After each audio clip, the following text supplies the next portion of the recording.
So in this Webull tutorial video, I am going to be showing you guys how to sell a stock in your Webull account using the Webull application. So the first thing you have to do is open up your Webull account. Once that is done, for this demonstration, I'm going to go to the Markets tab right here, sort of in the bottom right between Deposit and Menu. Press on the Markets tab. I'm going to go to the top search bar right here in the top right, the magnifying glass icon. And for this demonstration, I'm going to select Alphabet Incorporated or Google stock here on the NASDAQ. So let's just say, for example, you own a specific stock. This works the exact same way with whatever stock you're looking to buy.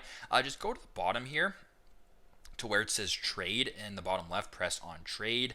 Now by default it actually does go to buy, but if you want to sort of sell a stock right here where it says side, you can press on sell, making sure that is highlighted yellow, or sorry, highlighted red, my apologies. So if you want to limit sell or market sell, whatever the case may be, you can sort of change your quantity depending on how many stocks or how many units of stocks you want to sell. So once that's done, go to the bottom, press on sell, and if you want to confirm your sale, just go to the bottom, press on confirm right there, and then you can sell whatever stock you're looking to sell in your Webull account. So super simple, super straightforward, but this is how to sell a stock in your Webull account using the Webull application.